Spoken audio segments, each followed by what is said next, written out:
大家好，欢迎来到明星新闻中国渠道。本期视频内容均基于真实资料整理，力求客观呈现。视频画面未使用AI生成，仅封面由 Canva 制作。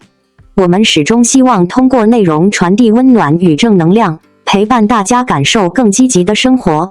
赵丽颖终于冒泡，神隐多日只发商务，粉丝自嘲有动态就行。假期前最后一个工作日，赵丽颖的微博终于动了。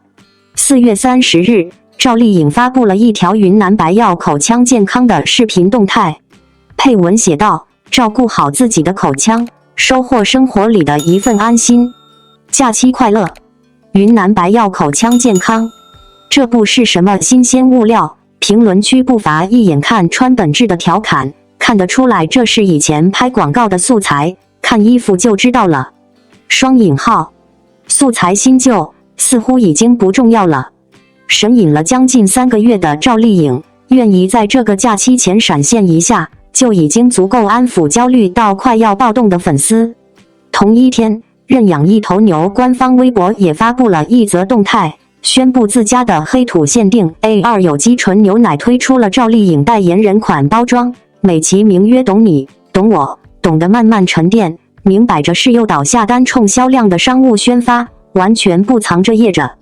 在此之前，赵丽颖上次更新私人生活动态已经是2个月前的事了。用粉丝的话说，这个假期红包冲销量要冲，但人总算是诈尸了。现在发啥都行，哪怕是旧物料，哪怕是商务片，赶紧来就行。围绕赵丽颖的舆论话题，早在今年3月份就变得有些诡异。往年顶流明星进组拍戏，各种路透，片场上下班图满天飞，各家站子在横店安营扎寨，恨不得常在剧组。2026年的赵丽颖却上演了一出真正的销声匿迹。翻看粉丝过往的期待，几乎被一次次放鸽子号成了愤怒的妈粉。从3月份盼她出来直播，盼她官宣进组，盼她出席品牌活动露个脸，盼来盼去，等到的是路人偶遇。3月13日，赵丽颖被拍到在公园遛弯，素人装扮，玩具剑在手，单独闲逛。3月18日，她终于出来公开营业，结果进了品牌直播间，全程聊的全是带货。商务活动之后，她又消失了。老粉自嘲说，我们现在只求她周一按时上班，上次隔了好几周没更新，吓得我把棺材板都快掀了。双引号。到后来，心态已然从最初的好想念姐姐一路降级成不管旧物料还是硬照都行，只要赶紧发点什么。当一个人从饥饿状态滑落到快要自我消化时，天上掉下来的不是一碗肉，哪怕是滴眼药水，都觉得心脏重新跳了一下。所以当4月30日那天，赵丽颖2条商业宣发即飞，拍板定调全网铺开，全网粉丝的反应出奇一致的统一，看到她出现就踏实了，管她是不是广告。双引号。路人也掺和进来了，赵丽颖的线下松弛感比营业图更圈粉。更吊诡的现实摆在眼前，在微博上神隐，不发自拍，不主动跟粉丝互动的赵丽颖，路人口碑不仅没降，反而因为一系列接地气的偶遇在稳步积累。4月27日下午2点，上海安福路一家名叫 Dear You 咖啡豆研究所的社区咖啡馆里，有人拍到赵丽颖独自一人落座，白色鸭舌帽，黑框眼镜，宽松针织开衫，扎了低马尾，脸上一点妆都没化，干干净净。她在角落里坐了足足2个小时，背靠洒进来的午后阳光，有店员爆料她吃得很慢，一口蛋糕一口咖啡，大部分时间是单纯的望着窗外发呆。社交媒体上跟这件事相关的帖子底下，点赞最高的2条评论都在感慨她活得接地气，和普通人没什么两样。还有网友表示，听说赵丽颖来了这边，忽然涌来好多上海年轻家庭客，专门跑到那边喝同款咖啡，吃同款蛋糕。更有意思的一个画面，有现场偷拍照片看不出她哪点像个身价不菲的顶流女明星。桌上摆着造型别致的小房子提拉米苏，菜单上随手一查，杯子是成本低廉的玻璃杯。在赵丽颖身上，这些东西又显得莫名和谐。对此，网上评论的比较在理，真正的顶流不需要精致的舞台打光、映照外景，他需要的是精准拿捏好神秘感和他的气之间的分寸。当你消失的太久，一点鸡毛蒜皮的偶遇都会变成巨大的新闻。只要稍微在关键节点再次刷新存在感，被冻住的期待就会立即融化。从影响力来看，赵丽颖的这波市场营销学绝对算是满分操作。粉丝等待的审美疲劳，或许真的该收一收了。偶像常年半神隐的状态，有没有副作用？答案当然是肯定的。商务营业和私生活穿插取代演戏，对演员的演员身份是一种消耗。但更深层来说，那些愿意在赵丽颖销声匿迹时心甘情愿静候的粉丝，何尝不是在经受另一种考验？他们和赵丽颖之间早已形成一套不成文的相处规则，不必频繁展示，以免看腻。见了反倒珍惜，不会催新戏，因为他接的本子自有他的道理。他只活在必需品里，不活在工作溢出的泡沫中。于是有了某种看似反常，其实顺理成章的喜剧结局。老板不发微博，粉丝也能上广场聊聊天。不发自拍的日子里，大家自己 P 图、画同人、剪视频，找新鲜感。有空玩全民 K 歌，录土味视频，反正不能闲着。赵丽颖的存在本身就是一台永动机，只要系统标签上写着正在准备中5个字，就不愁粉丝这块沃土长不出其他作物。据可靠消息，下半年开始，赵丽颖接下来大概率有新作即将公开。继续安静的日子过一天就少一天，到时候想看新鲜物料和路透图的粉丝，注定又要开始新一轮的等待。至于现在的状态，营业就营业，只要记得还有一群人在原地等就够了。在这个信息过载、热搜更新速度比心跳还快的时代，像赵丽颖这样消失的理直气壮的演员，其实已经不多见了。她的这次假期前闪现，如果用一句更接地气的话来形容，大概就是人没出现太久，但一露面，空气都变得不一样了。说实话，这条4月30日的动态本身并不算多么惊艳，旧物料、商务合作，甚至连造型都被粉丝一眼看出库存感。放在别的艺人身上，可能会被吐槽敷衍、不走心，但偏偏到了赵丽颖这里，评论欧的风向却出奇一致，不挑了，有就行。这个转变其实很微妙，也很真实。这背后不是粉丝降低标准，而是一种长期等待之后形成的情绪缓冲机制。当一个人习惯了长时间没有回应，那哪怕只是一个简单的信号，也足以让人重新确认连接还在。这种关系，说的浪漫一点是默契，说的现实一点是信任。而赵丽颖恰恰把这种若即若离的分寸拿捏得很准。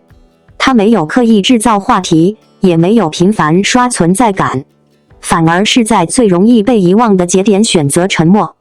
3个月几乎断联，没有自拍，没有日常分享，没有刻意营业。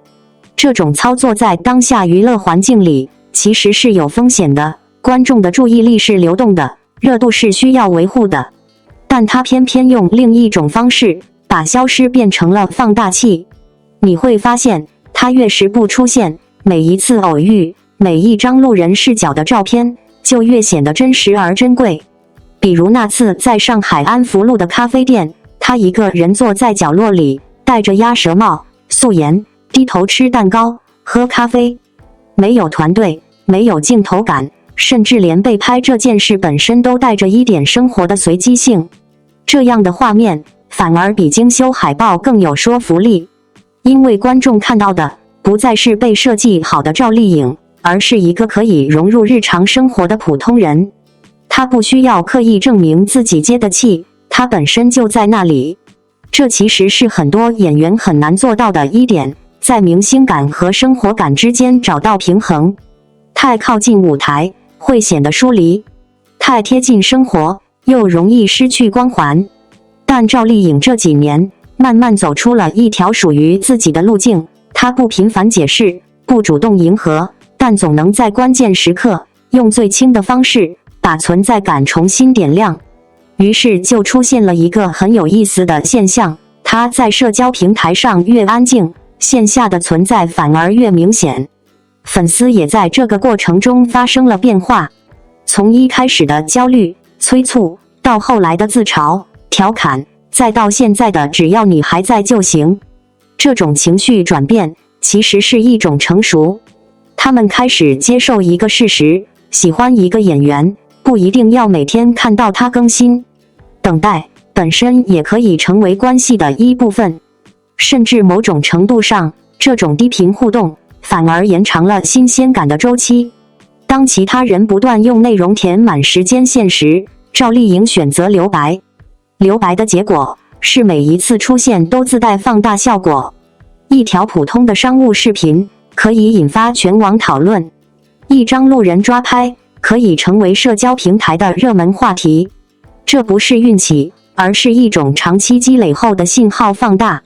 当然，这种模式也不是没有代价。对于演员来说，作品才是根本。如果长期被商务和消失填充，中间缺乏足够有分量的角色支撑，观众的耐心终究会被消耗。所以现在的平静其实更像是一种蓄力期。外界看到的是安静，但真正的变化往往发生在看不见的地方。好在从目前释放出来的信号来看，他并没有停下脚步。关于新作品的消息已经开始浮出水面，也意味着这段低潮期很可能只是阶段性的选择，而不是长期状态。换句话说，它不是不出现，而是在选择什么时候出现。这点其实挺难得的。在一个人人都在争抢曝光的环境里，能够主动控制节奏，本身就是一种能力。而赵丽颖的特别之处在于，她让这种节奏看起来很自然，不像策略，更像性格。所以回头再看这次假期营业，你会发现重点根本不在内容本身，而在于它出现了。就像久未联系的朋友突然发来一句简单的问候，不需要多复杂的表达，也足够让人安心。至于未来会怎样，其实不用太着急。如果他继续保持现在这种节奏，那接下来的每一次回归，大概率都会比想象中更有分量。毕竟，当观众已经习惯等待，那真正的亮相就不只是更新动态，而更像一次久违的重逢。而在那之前，这种安静也未尝不是一种温柔的铺垫。古偶评分最低，冰湖重生为何翻车？当年追楚乔传追到上头，为冰湖诀别流过泪的观众，对冰湖重生应该多少都会抱有期待。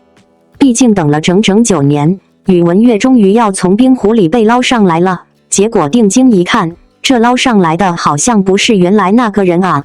4月8日，冰湖重生在腾讯和爱奇艺双平台开播 ，S 加级配置，排面拉满。这部剧开播前的预约量突破了134万，话题阅读量超6.3亿，但播出后仍没有逃过翻车的命运，豆瓣评分仅 3.0， 近70%的观众打出1星。更为讽刺的是，这部剧最有话题度的并不是它本身，正是9年前的楚乔传托冰湖重生的福，让这部老剧的单日播放量暴涨300%。网友不禁调侃，真是新剧做宣发，老剧收实际。那这部剧到底为什么差评如潮呢？可能有以下3方面原因。1. 剧情人设魔改，编剧5年写了个寂寞。先说说最让人血压升高的剧情硬伤。冰湖重生承接的是楚乔传冰湖坠崖的伏笔，原著设定是男主角直到大结局才苏醒。结果这部剧中的男主在第2集就重生了，之后火速与女主相认。这一魔改直接将原著的悬念和情感张力毁于一旦。除此之外，还有人设崩塌。提到楚乔传中的楚乔，最让人印象深刻的应该就是赵丽颖的那句"我要带你们回家"，明明是从无极少女一步步成长为心怀苍生的女大将军，到了冰湖重生这里，就变成了动不动就失忆、中毒、遇险就等男主救的恋爱脑工具人。楚乔传中窦骁饰演的燕洵，从阳光绿真的世子到家破人亡后的阴鸷枭雄，人物底色层次分明，尤其是九幽台那场戏，当年看哭了多少人。而冰湖重生中的燕洵却沦为推动男女主感情线的工具人，成天只会念叨阿楚怎么不爱我了，把家国仇恨全部抛之脑后。有剧评人忍不住吐槽，整部剧的权谋线变得儿戏，取而代之的是没完没了的误会、巧合和强行虐恋，本质上还是古装搞对象的老套路。双引号。2. 选角灾难，这眼光是认真的吗？先说女主，18岁的黄杨钿甜，9年前在楚乔传里演小楚乔确实很有灵气，但如果让她接棒赵丽颖饰演成年秀丽王，观众的反应几乎一致，撑不起来。有网友锐评其为宝宝将军，说她穿上战甲就像是个偷穿大人衣服的高中生，体型纤弱，眼神稚嫩，情感爆发戏就只会瞪眼、皱眉、嘶吼3件套。再加上黄杨钿甜在开播前曾卷入230万天价耳环风波，后来澄清是100元仿品，很多观众在心里已经提前给他贴上了资源咖、带资禁足等负面标签，甚至有超过60%的网友表示因他拒看。男主李云瑞破碎感是有了，但这不是宇文玥。话说李云瑞之前在《星汉灿烂9重子》里的表现，路人缘等方面确实不错，但在这部剧里，他的短板暴露无遗。林更新版的宇文玥是清冷贵气、隐忍狠厉，一个眼神就能传递出复杂的内心。可李云瑞版的宇文玥却被批全程眉头微皱，眼神放空，满脸都写着我很破碎，我很疼。观众，李云瑞很好，但林更新演的宇文玥是让人想起就会心脏抽痛的存在。双引号。男女主 CP 方面，李云瑞和黄杨钿甜两人站在一起毫无化学反应，甚至更像是叔侄或父女，星月粉估计看完都想打人了吧。而张康乐演的燕洵则是用力过猛，只剩下我恨全世界。原来的燕洵是一步步黑化的，让人能理解他的恨，共情他的痛。张康乐演出来的坏仅仅流于表面，似乎在很用力地告诉观众看好了啊，我很阴郁，我很坏。唯一稍微能看的就是夏梦演的纯儿了，但也就只是在全员拉胯的对比中稍显正常的水平。3. 迷惑的拍摄手法和服化道，是拍剧还是拍闹剧？导演吕浩吉把自己那套3板斧用到了极致，慢镜头无限拉伸，鼓风机吹得溢媚翻飞，对脸特写恨不得贴到演员睫毛上。有人给他起了个绰号，行走的鼓风机，刻进血肉里的对脸运镜， PPT 叙事主理人，升格运动推广大使。双引号。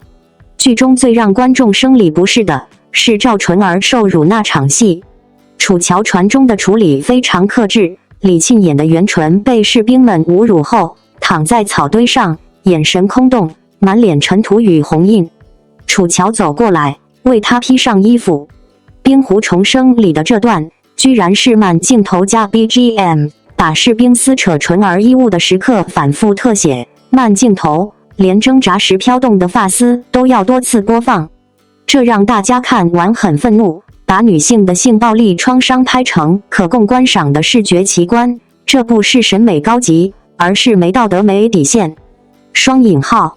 还有里面的战争场面也是槽点满满，冰湖大战打着打着突然冒出火圈特效，完全脱离了常识。虚假的栏目特效和清灰滤镜被观众讽刺为高清 PPT 电视剧。服化道上更是一言难尽，将士们的铠甲崭新的像塑料玩具，不知道的还以为是童子军 cosplay。 据说这部剧的投资高达2.5亿，但开播时双平台有0个广告植入，这在 S 加级制作中极为罕见，也被普遍认为是市场金主对剧集质量不看好的直接信号。确实，这剧集质量让人不禁好奇，这2.5亿到底花哪儿了？制片人张萌急了，在宣传直播中哽咽落泪向大家道歉，但网友并不买账，早知今日，何必当初？双引号。不过《冰湖重生》播出，最大的受益者竟然是王彦霖，大家都喊话赶紧让宇文怀复活。《冰湖重生》的翻车不是偶然，他几乎踩中了经典 IP 续作所有的雷区。资本强推没演技的流量明星，创作团队无视 IP 内胡瞎改，把女性成长史诗拍成无脑恋爱剧。观众不是傻子，反正这次捞上来的绝对不是宇文玥，求求把林更新捞上来，这位麻烦先沉回去吧。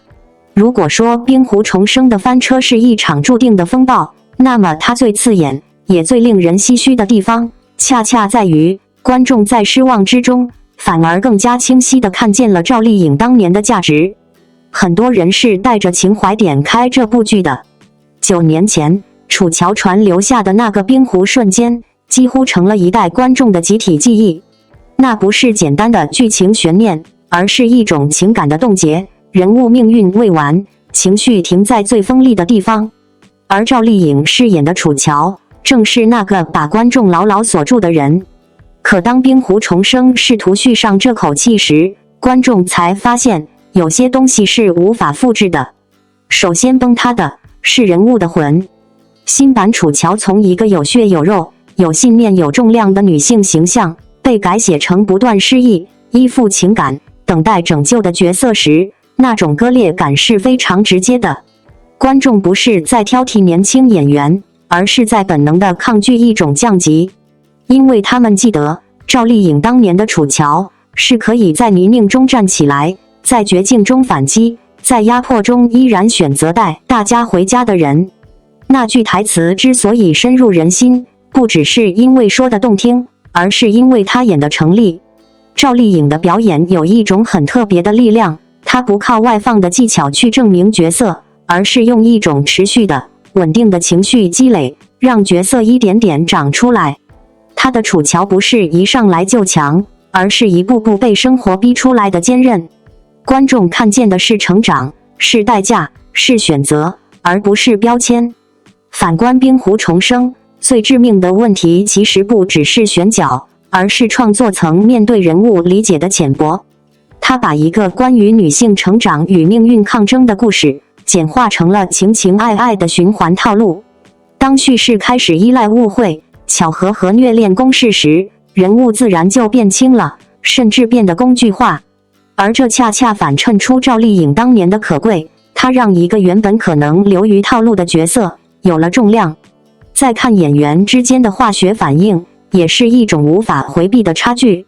当年赵丽颖与对手演员之间的互动是有张力的，是在对抗与理解之间不断拉扯的关系。那种爱与立场冲突的复杂性，让观众既揪心又沉迷。但在冰湖重生中，情感变得单一而直白，甚至有些硬推。当观众无法相信角色之间的关系时，再多的镜头语言和情节堆砌，也只会显得空洞。说到底，观众怀念的从来不只是某个演员，而是一种被认真对待过的创作。还有一点很微妙，赵丽颖的表演有一种天然的接地气。她可以是大女主，但不会悬浮。她的哭戏不只是眼泪，她的狠也不只是表情，而是一种内心逻辑的延伸。这种真实感让观众愿意相信她的每一个选择。而当这种真实被替换成表面的情绪输出时，观众的疏离感就会迅速放大。冰湖重生的失败，其实不仅仅是一次选角或制作的失误，更像是一面镜子。它让人重新意识到，一个成功的角色从来不是年轻感、流量或外形匹配就能支撑的，而是需要演员对人物的理解、对情绪的控制，以及对故事的尊重。赵丽颖之所以能在这么多年后依然被反复提起，不是因为她不可替代这句话本身，而是因为她确实在那个角色里完成了一种很难被复制的表达。她让楚乔不只是一个角色，而是一个阶段的情绪出口。所以当观众一边吐槽冰湖重生，一边回头重刷《楚乔传》，甚至把老剧的播放量再次推高时，这并不只是情怀作祟，更是一种选择。他们在用行动表达什么样的作品才值得被记住。也许这才是最有意思的地方。一部新剧失败了，但一个演员的价值却被再次确认。从圆脸花瓶到三金视后，赵丽颖10年逆袭全盘点，这5部作品改写她的演员命运。赵丽颖的转型之路，宛如一部用10年光阴书写的逆袭传奇。从最初因圆脸不适合演主角而备受质疑，到如今，她凭借着扎实的演技和精湛的作品，一步步打破了外界的偏见，成为了85后女演员中的佼佼者。2018年的《知否知否应是绿肥红瘦》堪称她转型的一个分水岭。在这部剧中，她饰演的盛明兰不仅沉稳坚韧，且与以往的甜美形象大相径庭。剧集自播出起，收视率便稳居第一长达35天，而她也凭借此剧收获了第30届中国电视金鹰奖观众喜爱的女演员奖。那一刻，当她站上领奖台时，只简单的说了句继续努力，没有激动的泪水，也没有冗长的感言，但她的平静与自信却让观众看到了她从一个甜妹演员到实力派演员的蜕变。2022年，《风吹半夏》这部作品再次巩固了赵丽颖的新形象。在这部剧中，她饰演的许半夏作为钢铁行业中的一员，展现了她无畏挑战、奋勇向前的坚强形象。豆瓣评分高达 8.2， 观众的口碑持续走高。赵丽颖凭借此角色获得了第28届上海电视节白玉兰奖最佳女主角的提名。在提名当天，相关话题在微博热搜榜首停留了长达9小时，证明她的演技已经被业界和观众认可。2024年，赵丽颖更凭借许半夏一角斩获了第34届中国电视剧飞天奖优秀女演员奖以及第32届金鹰奖最佳女主角的双料荣誉，成为85花中首位飞天奖得主，并且成为金鹰奖历史上为数不多的3金杯得主。与此同时，赵丽颖在电影领域也开始崭露头角。2024年，她凭借电影《第20条》中饰演的聋哑母亲郝秀萍一角，荣获第37届大众电影百花奖最佳女配角奖，进一步展示了她表演的多样性。她主演的文艺片《乔岩的心事》更是入围了东京电影节主竞赛单元和新加坡电影节展映单元，收获了国际舞台的高度认可。然而，赵丽颖的转型之路并非一蹴而就。2022年播出的《幸福到万家》是她职业生涯中的一大转折点。在这部剧中，她大胆打破了以往精致的荧幕形象，通过对角色的深刻理解和细腻的表现，展现了她在演技上的深厚功力，也让业内再次看到了她转型的决心。随后的《风吹半夏》和《小城大事》构成了她的现实题材3部曲，成功的将她从流量偶像演员转型为实力派演员。为了更好地塑造角色，赵丽颖在《小城大事》中特意剪短了头发，晒黑了肌肤，素颜上镜，完全摒弃了过往的精致形象。她的工作室用从头开始来概括这次改变，这不仅是造型上的突破，更是她对角色的全身心投入。如今，赵丽颖已经凭借作品与奖项稳稳树立了自己在业内的地位，大家亲切地称她为赵姐。她的转型轨迹告诉我们，只要有足够的勇气和坚持，就能够打破外界的标签，找到真正属于自己的舞台。未来，她将继续将更多精力投入到年代剧和电影的创作中，尤其是电影，她希望能够凭借更加出色的表现，冲击更多的奖项。让我们一起期待她带来更多令人惊艳的作品。如果要用一句话形容赵丽颖这10年的变化，那大概是，她不是变了，而是终于让观众看清了她本来就拥有的力量。很多人最初认识她，是从那个带着点婴儿肥，笑起来甜甜的圆脸女孩。那时候的她，被贴上了太多轻飘飘的标签，不够大气，不适合主角，只能演可爱角色。可现在回头看，那些评价更像是时代对她的误读，而不是对他能力的真正判断。因为真正的演员从来不是靠脸型定义的，而是靠一部一部作品把偏见一点点拆掉。知否应是绿肥红瘦，就是那个关键节点。盛明兰这个角色看似温吞，实则内里极其坚韧。她不再是那种一眼惊艳的女主，而是需要观众慢慢品的人物。赵丽颖在这里最厉害的一点是她收住了，她不再依赖表面的情绪爆发，而是用细节、眼神，甚至停顿去表达人物的成长。这种克制其实比张扬更难。也正是从这里开始，观众第一次意识到，原来他是可以沉下来的演员。然后是幸福到万家。说实话，这部戏在当时是有风险的，题材不讨巧，人物也不讨喜，甚至可以说土。但赵丽颖偏偏选了这条路，她把何幸福演得很真，那种倔强、不服输，甚至带点粗粝的生命力，让人觉得她不是在演，而是在活。你会发现，她开始主动远离舒适区，这一步比任何奖项都更重要。到了风吹半夏，她的转型就不再是尝试，而是确立。许半夏这个角色是有野心、有棱角、有争议的女性，她不完美，甚至有点狠，但正是这种复杂性让角色立住了。赵丽颖没有回避这些锋利的部分，反而把他们演得很有层次。观众不一定完全认同这个角色，却会被她吸引，这就是成熟演员的魅力。再到小成大事，你会明显感觉到她已经不再在意好不好看这件事了。短发、素颜，甚至刻意让自己变得不那么精致，这种选择其实挺狠的。因为对于一个曾经被外貌标签困住的演员来说，主动放弃这些是一种非常清醒的自我认知。他在用行动告诉大家，我不是来维持形象的，我是来塑造人物的。更有意思的是，他在电影里的表现，像第20条里的郝秀萍那种几乎没有台词的角色，反而更考验功力。他用肢体，用眼神，把一个聋哑母亲的情感传递出来，没有刻意煽情，却很容易让人破防。这种表达方式其实已经完全脱离了电视剧演员的范畴，更接近真正意义上的表演艺术。还有乔妍的心事能走到国际电影节，本身就说明了一件事，他的选择开始被更广阔的视野认可。这不是运气，而是积累到一定阶段后的自然结果。很多人喜欢用逆袭来形容他，但仔细想想，这个词可能只说对了一半。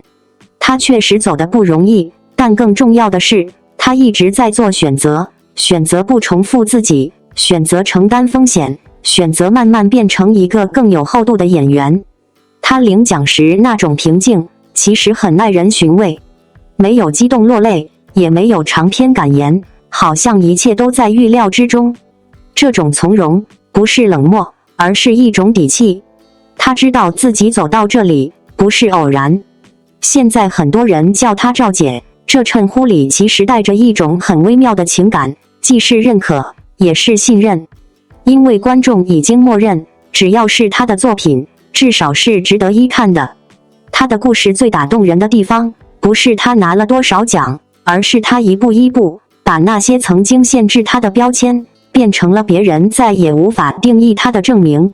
未来他会走到哪一步，其实很难预测，但可以确定的是，他已经不再需要证明自己了，他只需要继续选择，继续往前走。而我们要做的，大概就是继续看下去。天哪，看04年赵丽颖廊坊中专合照，才懂她是怎样一步步脱胎换骨的。这张照片拍摄于2004年，是赵丽颖在河北廊坊电子信息工程学校就读空乘专业时，与同学们的合影留念。片中的她穿着白色 T 恤、深色裤子，简单的装束，头发半遮着脸，总体看来非常朴实，土气味道十足。仔细看右脸没有被头发遮住的部分，腮帮子部分又大又鼓，早期的赵丽颖应该是宽的脸型，所以用头发遮住半边脸。2. 这张图是2006年赵丽颖19岁在金婚中饰演童多多的影视剧照。赵丽颖饰演童多多时，脸上还带着婴儿肥，宽宽的脸显得柔和圆润了些，比早期上中专时的脸型好看了许多。五官虽然稚嫩，但是舒展，眼神带着少女的朦胧和青涩感。此时的赵丽颖褪去了些许的土气，但仍未有成为巨星的潜质。2008年21岁的赵丽颖出演了《锁清秋》，在剧中她饰演丫鬟文燕。此时的赵丽颖脸型又窄了一些，眼睛虽然不大，但炯炯有神，唯一不足的是额头小，发际线靠前。此时的她依旧是丫鬟气质，虽然身上略有土气，但离巨星还差很远。2010年23岁的赵丽颖在《佳期如梦》中饰演叛逆少女安安，此时的她是杀马特造型，脸又圆又大，鼻子也不大。2011年24岁的赵丽颖饰演新《还珠格格》中的晴儿，此时的扮相让人眼前一亮，脸型越变越小，已经没有了中专上学时的宽脸型，眼神非常灵动，也十分甜美，是本剧中的亮点，好感度直逼王艳。美中不足的是发际线太靠前，显得额头太小，凸的人物笨笨的。此图是同一时期赵丽颖在《新玉观音》中饰演的角色。这张高清图里，赵丽颖此时的五官也显得非常标致，但缺点仍然是脸较宽，额头较窄。远看的话，她气质较为清纯，就是邻家女孩的模样，发际线靠前，额头不饱满。2012年，此时的赵丽颖已经25岁，在《宫锁珠帘》中饰演百合，一个冷艳的歌姬。此时的赵丽颖虽然冷艳，但气质还是土气，脸部的线条柔和了许多，脸也越来越小。2013年的赵丽颖在《陆贞传奇》中饰演陆贞，此时的她颜值已经开挂，脸变得小巧而精致，鼻头也变得小巧而精致，两只眼睛水汪汪的特别有神，连发际线都往后移，把整张小小的脸展现在荧幕之上。2013年赵丽颖在《追鱼传奇》中饰演红菱，此时的她五官和脸型都非常精致，没有任何缺点，唯一不足是发际线还有些靠前。赵丽颖2014年出演电视剧《杉杉来了》，在剧中饰演薛杉杉。此刻的她以丸子头成为标志，这款发型也在当时流行起来。她的发际线堪称完美，弧度也堪称完美，五官非常精致，颜值达到了顶峰，可以用睫毛弯弯、眼睛弯弯来形容她。2015年赵丽颖出演电视剧《花千骨》，饰演花千骨一角。此时的她五官达到巅峰，眼睛、鼻子、嘴巴都十分立体，宽脸变得圆润柔和，脸部线条也柔和许多，发际线靠后露出饱满额头，整个人显得灵动聪慧。2019年热播的电视剧《知否知否应是绿肥红瘦》中，赵丽颖饰演盛明兰。此刻的她脸显得又小又瘦，非常精致，气质温婉。此刻的赵丽颖已经完成了气质、容貌、形象的完美蜕变。2020年赵丽颖产后复出拍摄的首部影视剧《有匪》，在剧中她饰演周匪。这时的她虽然刚刚产后复出，但脸更瘦，轮廓更锋利，气质清冷英气，少女感减弱。2021年赵丽颖在《理想照耀中国》中饰演雷金玉，此时的她素颜感十足，成熟坚韧，少了亲近感，多了疏离感。同年在《谁是凶手》中饰演沈玉，此时她的状态是气质清冷高级，疏离感加强，已经没有了薛杉杉的甜蜜感，颜值精致到顶峰。2022年赵丽颖在电视剧《幸福到万家》中饰演何幸福，此刻的她依然保持精致的五官，小小的脸型，整体气质坚韧质朴。2022年播出的电视剧《风吹半夏》中，赵丽颖饰演90年代的女商人许半夏。此刻的她因为角色需要增重近10斤，面部轮廓没有了小巧，反而变得柔和大气，气质干练成熟，气场非常强大，疏离感越来越明显。15。2024年，赵丽颖出演电视剧《与凤行》中的沈黎，此刻的她脸又小又瘦，线条没有了柔和，反而多了利落，气质冷艳霸气，高级感拉满，疏离感拉满，已经和薛珊珊判若两人。16。2024年，赵丽颖出演张艺谋导演的电影《第20条》，在片中饰演聋哑母亲郝秀萍。此时的她素颜出镜，憔悴感十足，气质隐忍脆弱，和之前的角色反差极大。虽然饰演的是弱势群体，但她的眼神过于精明，不像是从底层爬出来的人。她的五官立体，尤其是鼻梁高挺，眼睛又大又圆，早期的宽脸型早已不见。17。同年，在电视剧《逍遥》中，赵丽颖友情客串反派角色醉梦仙君。此时的她气质高冷，五官立体，脸型利落，早已没了圆脸的圆润。18。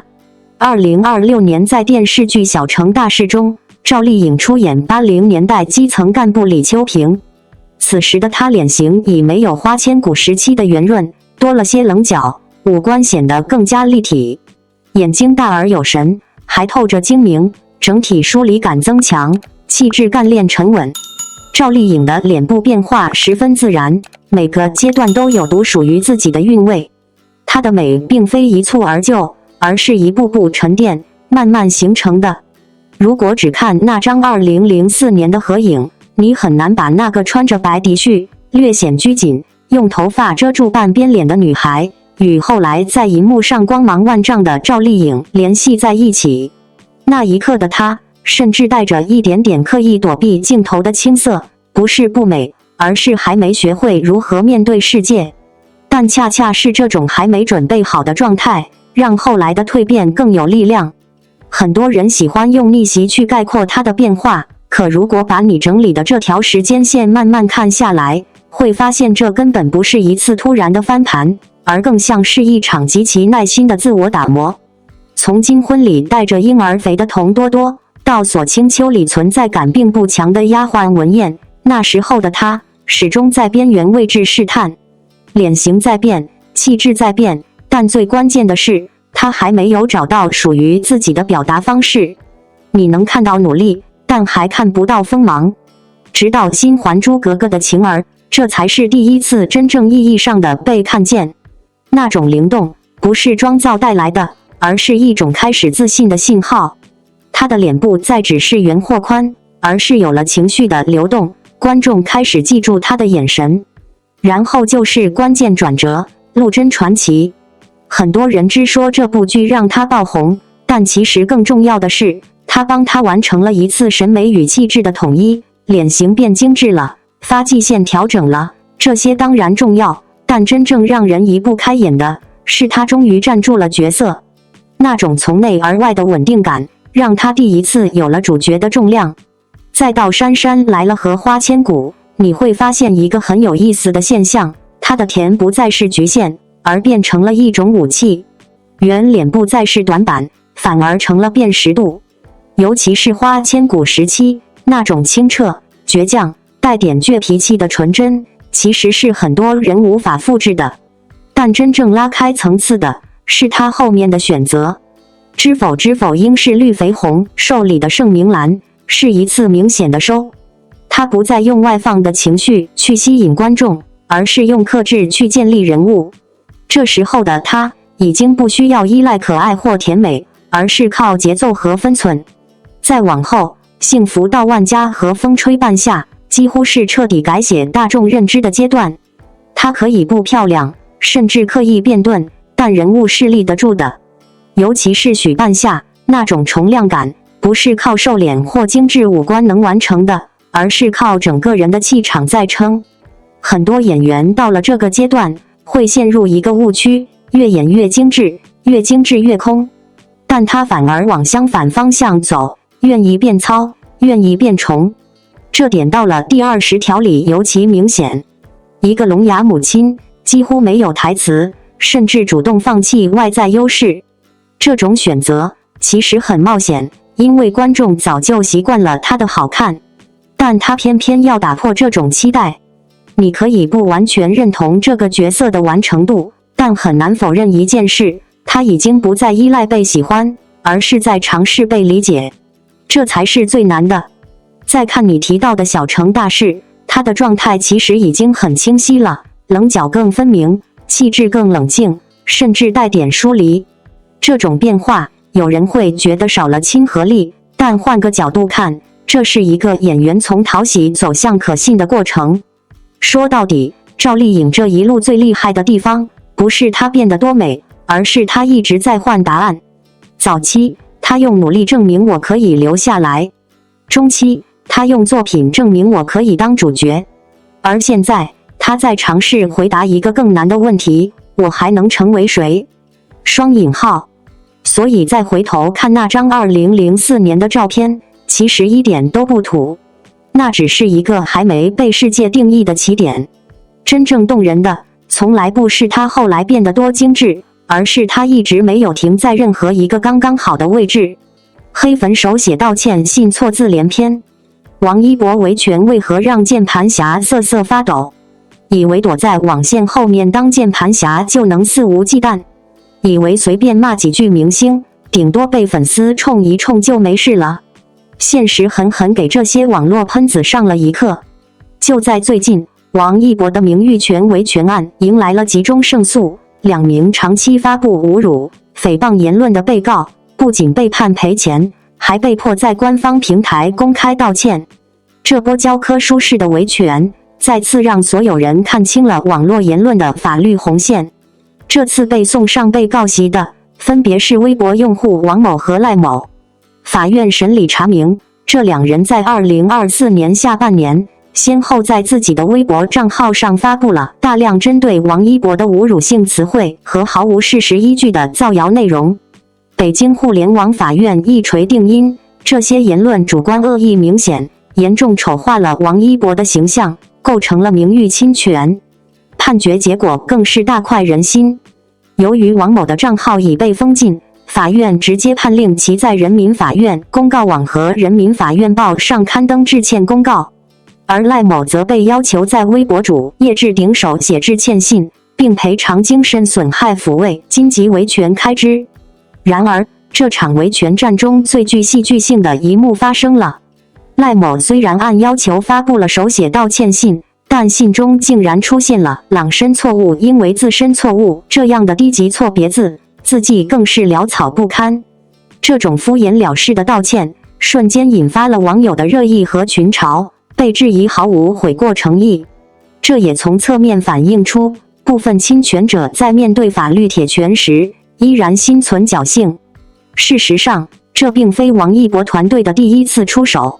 近年来，他们坚持全网取证、批量起诉、胜诉必执行的零容忍策略。从朋友圈诋毁到小红书造谣，无论是公开社交平台还是办私域的群聊，只要越过法律红线，统统逃不过追责。这一系列胜诉不仅为艺人讨回了公道，更确立了一个鲜明的司法标杆：网络绝非法外之的，以粉丝或路人名义实施的网暴，必须承担法律责任。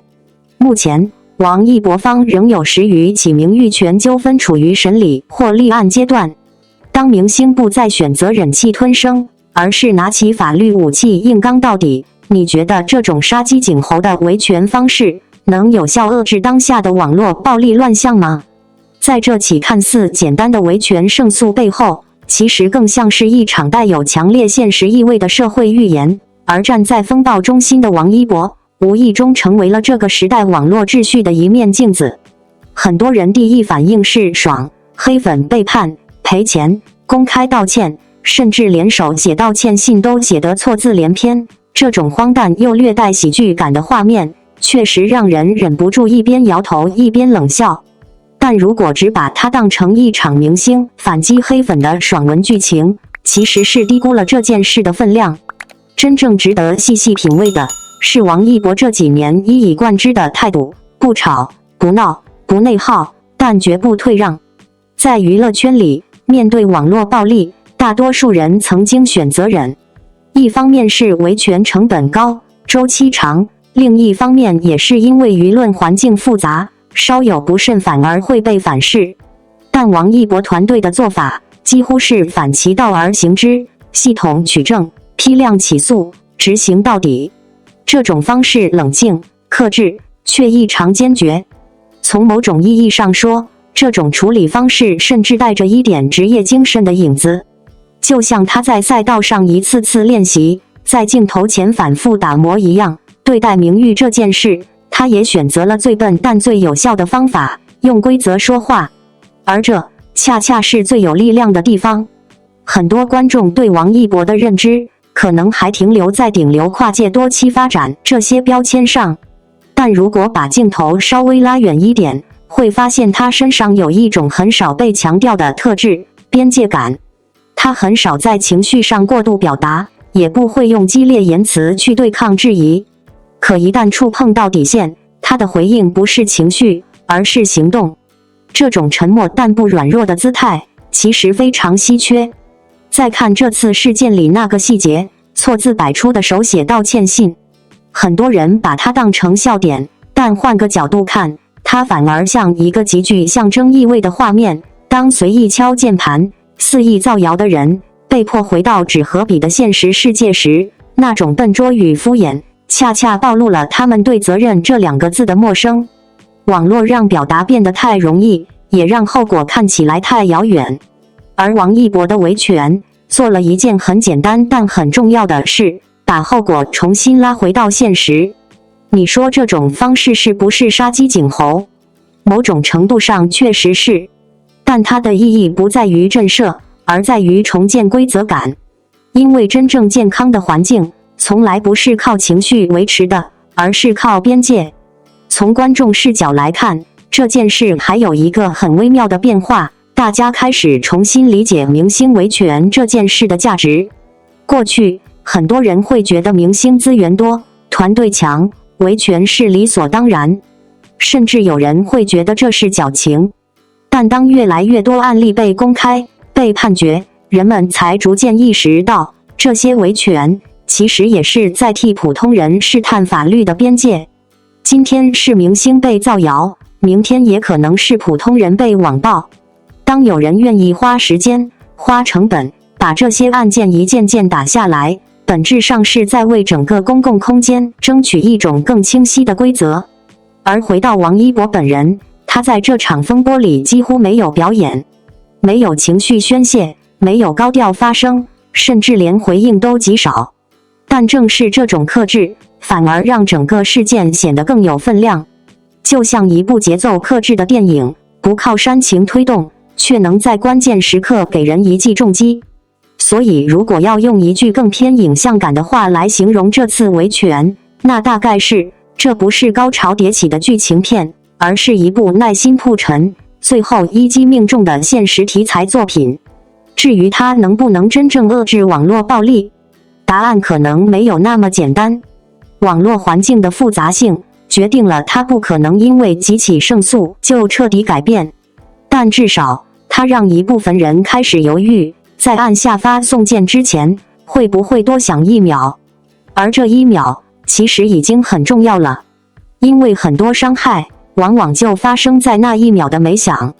所以与其说王一博在赢官司，不如说他在用一种极其稳健的方式参与了一场更长远的事情，让规则重新被看见。这件事也许不会立刻改变一切，但它像一颗被放下的标尺，安静地在那里提醒所有人，界限是存在的。感谢您观看视频。如果您觉得本时事通讯有用，请不要忘记点赞、评论和订阅。祝您生活愉快，充满活力。再见。